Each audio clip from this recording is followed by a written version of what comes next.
দেশবাসী, আসসালামু আলাইকুম। আমি doctor S M Khaliduzzaman, Dhaka 17 আসনের বাংলাদেশ জামাত ইসলামীর আগামী সংসদ নির্বাচনের প্রার্থী। আমরা দুজনেই তরুণ যুবক। খালিদ ভাই একটু বড় হলেও আমার চেয়ে, কিন্তু আমরা এখনো তরুণ বয়সটা এখনো আছে। আমরা তরুণদের জন্য, বাংলাদেশের মানুষদের জন্য একটা মেসিভ পরিবর্তনের চিন্তা করছি। দেশকে আমরা কীভাবে গড়া যায় এটা আমরা একসাথে কাজ করছি। বিশেষ করে বাংলাদেশের হেলথ সেক্টর নিয়ে খালিদ ভাইয়ের একটা চমৎকার পরিকল্পনা আছে, উনি চমৎকার কাজ করছেন।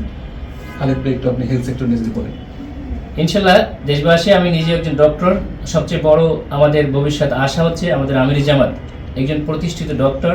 উনি তার পেশাগত জীবনে তার পেশাদারিত্ব রেখেছেন।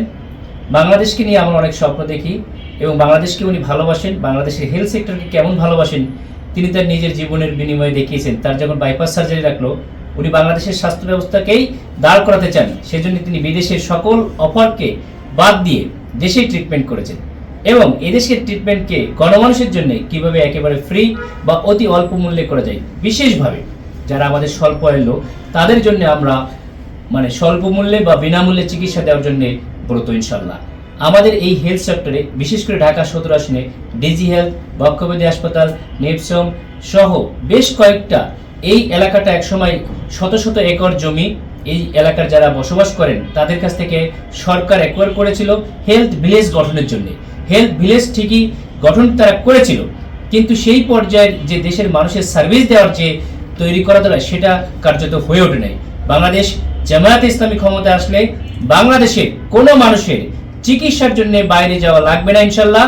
আমাদের ইন্টারন্যাশনাল তুরস্ক, আমেরিকা, ইংল্যান্ড বিভিন্ন দেশের এক্সপিরিয়েন্স আমরা গ্যাদার করেছি এবং বাংলাদেশেই একটা উন্নত মানের চিকিৎসা আমরা ভবিষ্যতে ইনশিওর করব, এলাকার মানুষের জন্য শুধু না, সারা দেশবাসীর জন্য ইনশাআল্লাহ। ইনশাআল্লাহ এভাবে করে আমরা প্রত্যেকটা সেক্টরে কাজ করছি আমাদের আমির জামাতের নেতৃত্বে। আমরা ইনশাআল্লাহ আগামী বাংলাদেশের সবগুলো সেক্টর এভাবে পরিবর্তন করার জন্য স্বপ্ন দেখছি। আমরা তরুণরা, আমাদের খালিদ ভাইয়ের মতো তরুণ যুবকরা এবং আমাদের যে তরুণরা আপনারা আছেন, আমাদের জেনজি, সবাইকে নিয়ে সুন্দর বাংলাদেশ গড়বো ইনশাআল্লাহ। এই জন্য আপনাদের দোয়া চাই, আপনাদেরকে পাশে চাই, দাঁড়িয়ে আমাকে ভোট চাই।